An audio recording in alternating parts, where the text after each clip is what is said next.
রমজান যেন একটি দীর্ঘ ম্যারাথন। শুরুটা সহজ হলেও শেষ পর্যন্ত শক্তি ধরে রাখাই আসল চ্যালেঞ্জ। সারাদিন রোজা রাখার পর শরীর কিছুটা দুর্বল লাগতেই পারে, তবে সঠিক খাদ্যাভ্যাস, পর্যাপ্ত পানি ও কিছু সচেতন অভ্যাস মেনে চললে পুরো মাস জুড়ে সুস্থ ও প্রাণবন্ত থাকা সম্ভব। রোজায় শক্তি ধরে রাখতে সেহরির গুরুত্ব সবচেয়ে বেশি। সুষম সেহরি দীর্ঘ সময় শক্তি যোগায় এবং হজম স্বাভাবিক রাখে।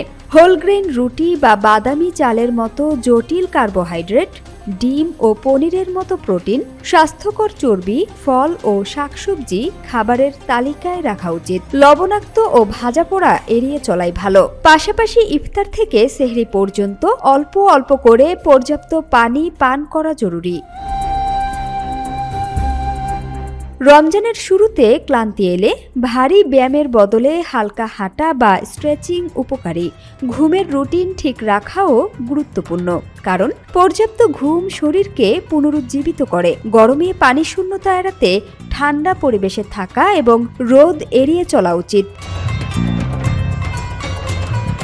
ইফতারে অতিরিক্ত ভাজাপোড়া ও মিষ্টি খাবার শরীরের জন্য ক্ষতিকর। এগুলো ডায়াবেটিস, উচ্চ রক্তচাপ ও পেটের সমস্যার ঝুঁকি বাড়ায়। তাই খেজুর ও পানি দিয়ে ইফতার শুরু করে ফলমূল, পাতলা খিচুড়ি, দই বা ওটসের মতো পুষ্টিকর খাবার বেছে নেওয়া ভালো।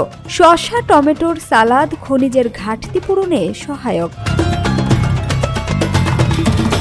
বিশেষজ্ঞদের মতে টানা 1 মাস ভাজাপোড়া খেলে ওজন বৃদ্ধি, পিপাসা বাড়া, অ্যাসিডিটি এবং দীর্ঘমেয়াদে হৃদরোগের ঝুঁকি তৈরি হতে পারে। তাই বিশেষ করে ডায়াবেটিস বা উচ্চ রক্তচাপে আক্রান্তদের আরও সতর্ক থাকতে হবে।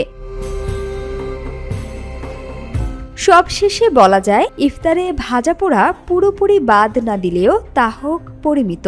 রমজান হোক সংযম, সচেতনতা ও সুস্থতার মাস। সামিয়া সুলতানা, ঢাকা ওয়াচ।